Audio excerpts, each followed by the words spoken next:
મિત્રો, જય માતાજી। આજે આપણે બનાવીશું ગવાર ઢોકળી। તેના માટે ગવાર જોઈશે, તે ધોઈને સમારીને લઈ લીધો છે। એના માટે જોઈશે ઢોકળી બનાવવા માટે ચણાનો લોટ, લસણ, આદુ, મરચાં અને લાલ મરચાંની પેસ્ટ। આ છે બેકિંગ સોડા, અજમો, ખડા મસાલામાં આપણે એક તમાલપત્ર અને લાલ મરચાં અને ટામેટાને ક્રશ કરીને લઈ લીધું છે, અને મીઠું અને રેગ્યુલર મસાલા। સૌપ્રથમ આપણે ઢોકળી બનાવવા માટે શરૂઆત કરીશું। ગેસ ચાલુ કરી દીધો છે ને તપેલી એક મૂકી દીધી છે। હવે જેટલો ચણાનો લોટ છે એટલું પાણી લઈશું। એટલે એક વાટકી ચણાનો લોટ છે તો એક વાટકી પાણી લઈશું। પાણીને ગરમ થવા દઈશું થોડું।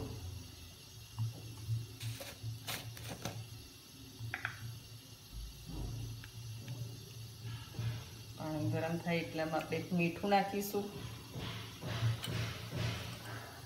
અને અડધી ચમચી જેટલું લાલ મરચું,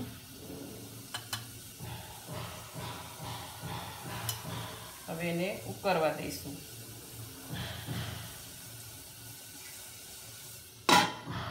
ઉકળવાઈ જાય પછી આપણે એમાં ચણાનો લોટ એડ કરીશું। હવે ઉકળો આવી ગયો છે। હવે એમાં નાખીશું અજમો અને થોડીક હળદર, એને થોડું હલાવી દઈશું। હવે નાખીશું બેકિંગ સોડા, જે આપણે લીધા હતા એ નાખી દઈશું ને પછી ચણાનો લોટ નાખીશું। ગેસને ધીમો કરી દઈશું અને ચણાનો લોટ નાખીને હલાવી દઈશું।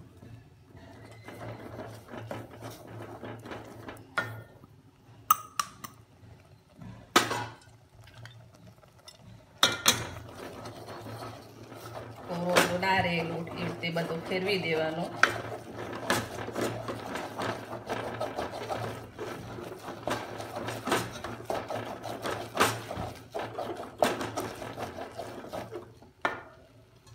હવે થોડું તેલ એડ કરી દઈશું એટલે આપણી ઢોકળી પોચી રહે।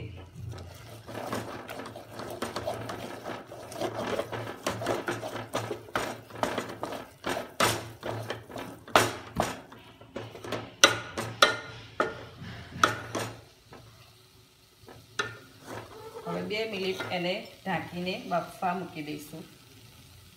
2 મિનિટ ધીમી આંચે બાફવા દઈશું એને, 2 મિનિટ જ બાફવાની। ઢોકળી બફાય ત્યાં સુધી આપણે એક થાળી લઈ લઈશું, એમાં થોડું તેલ નાખીને એને ગ્રીસ કરી દઈશું। તેથી ઢોકળી આપણે આમાં ઠારી દઈશું।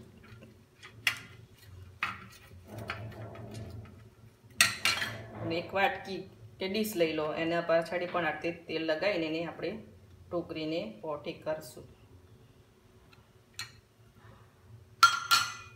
આવતી ગ્રીસ કરીને લઈ લેવી। થઈ ગઈ છે આપણી ઢોકળી। હવે એને થાળીમાં ઠારી દઈશું। થાળીમાં લઈ લીધી છે।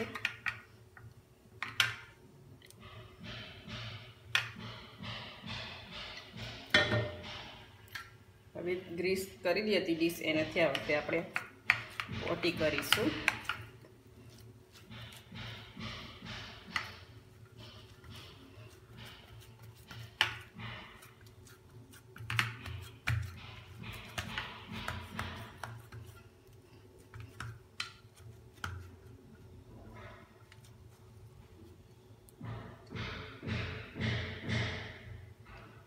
હવે તે થાબડી લઈશું। ડીશ પર ચોટે તો તેલ લગાવી દેવાનું। હવે તે પોટી કરી દેવાની અને પછી એને ઠંડુ થવા દઈને પછી એને પીસ કરીશું કટકા।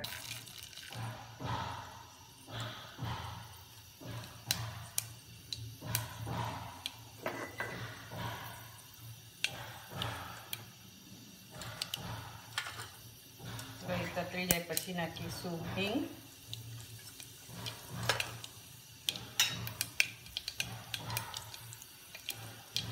હવે ગેસની આંચ ધીમી કરી દઈશું અને નાખીશું ટામેટું।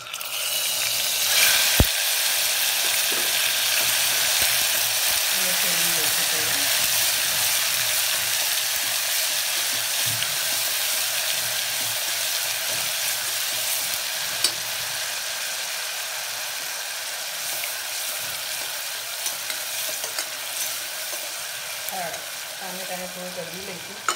અંદર નાખીશું મસાલા આપણે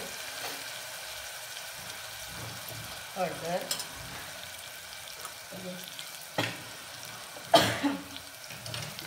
થોડી તબિયત ખરાબ છે મારી એટલે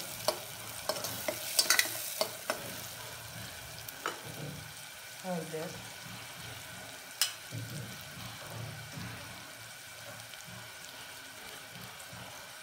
ધાણા જીરું,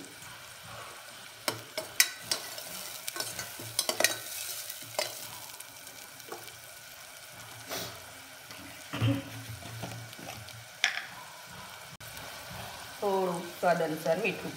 ઢોકળીમાં પણ નાખ્યું છે એટલે આપણે ગવારના ભાગનું જ નાખવાનું. મસાલાને શેકી લઈશું આપણે. હળદર, ધાણા જીરું અને મીઠું અને ટામેટું નાખ્યું છે. હવે આ જે લસણ, આદુ અને લાલ મરચાંની પેસ્ટ બનાવી હતી એ અંદર એડ કરીશું.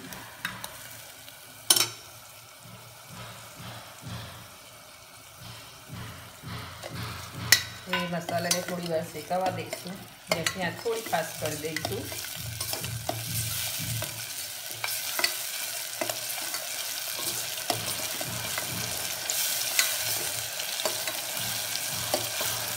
થઈ ગયા છે. હવે નાખીશું ગવાર.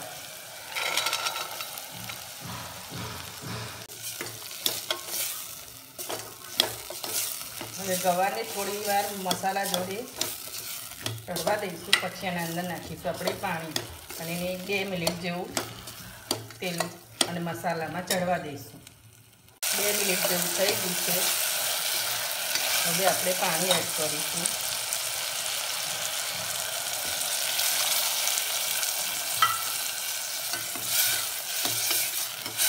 ઢોકળી નાખવાની છે એટલે આપણે થોડું ગ્રેવીવાળું શાક જ જોઈશે. એટલે મેં 1.5 ગ્લાસ જેટલું નાખ્યું છે.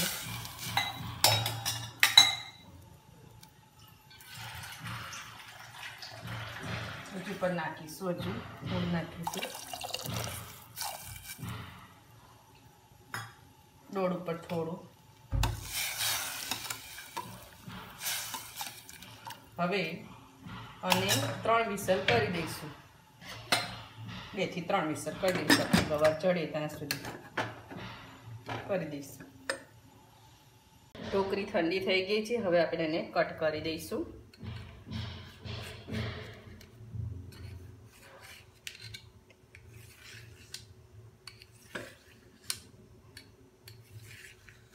ઢોકળીનું શાક પણ આવતે જ બને છે. જે એકલી ઢોકળીનું શાક બનાવે છે એમાં આવતે જ ઢોકળી કરવાની હોય છે. કાઠિયાવાડ સાઈડ તો આવતે જ ઢોકળીનું શાક બને છે.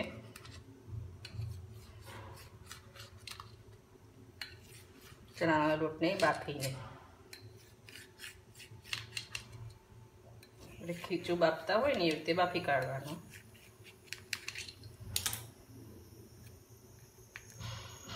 આવતે બધી ઢોકળી છૂટી પાડી લઈશું. 3 વિસલ થઈ ગઈ છે. હવે ચેક કરીશું.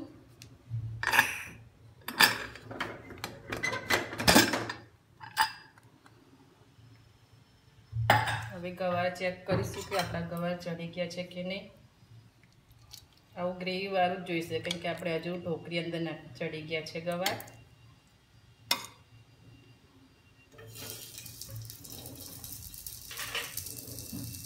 હવે ગેસ ચાલુ કરી દઈશું અને ઢોકળી એડ કરીશું. એને ઢોકળી નાખીને ઉકાળીશું.